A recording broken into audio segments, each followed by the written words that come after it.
Hello and welcome to a look at what's coming from the Brands of Brunswick on May 15th.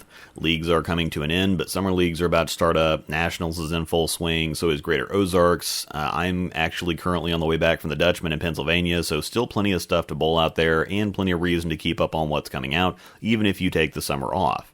Remember, once again, I'm not reviewing all Brunswick brands this year, unfortunately. I have missed out on some good stuff, regrettably, but it is what it is. Again, because I've been out of town, it'll be a few more days before I get a review up for the Hazmat Pearl, but we'll talk about them all here to give you an idea what's up.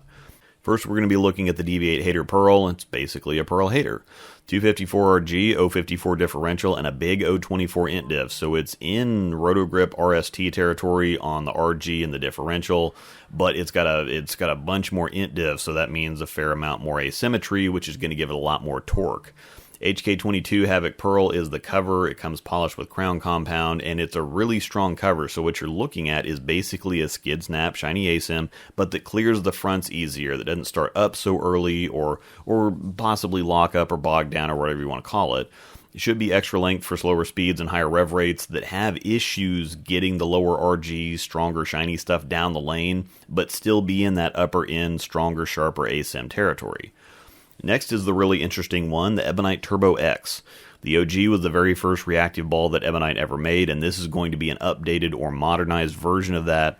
Rather than the thicker shell of the original, this one gets dynamic core, and it's kind of an upside-down light bulb shape that's medium RG and medium diff.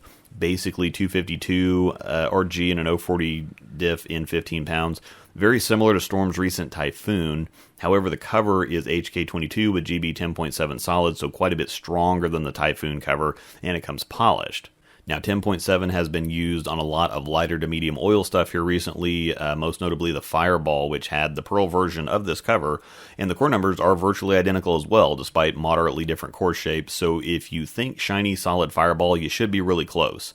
I think this one is going to be also somewhat close to the recent amazing Crown victory from Brunswick. This one should just be earlier and probably a little smoother, but that still kind of clean, very round and continuous, kind of trademark, polished, medium strength, solid reaction that'll throw back to stuff like the Surge and the Pulse, so on and so forth.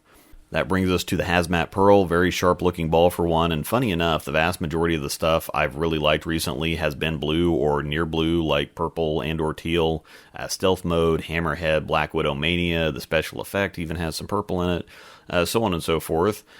Same core, basically 248 RG, 055 differential, and 15 pounds. Symmetric cores don't get much stronger, and it's HK22 Semtex Pearl that comes shiny. Now, while the Solid just had Semtex by itself, the original Hybrid Hazmat had this same cover formula, so this is basically a Pearl original Hazmat, and it's still somewhat a Pearl Hazmat Solid, just without HK22, the Solid was a smoother reaction. I have kind of an idiot savant kind of thing, emphasis on the idiot, with bowling balls, and while the original Hazmat was a cleaner and sharper, arcy kind of reaction, this one's given me kind of chuggy, tumbly vibes. I think it's going to be earlier, heavier rolling, and stronger overall than the Hazmat, even though most people are going to think, oh, Pearl, it should be cleaner and sharper than the Hybrid. I don't think that's going to be the case, but we'll see in the review once I get it on the lane. This is more just a fun guessing game kind of thing that I like to do. Once again, May 15th is the release date for all three of these. I'll have, again, that Hazmat Pearl review up in a few days. You can find reviews for all the balls on a lot of different channels out there, so no worries. Thanks for watching, and may the strikes be with you.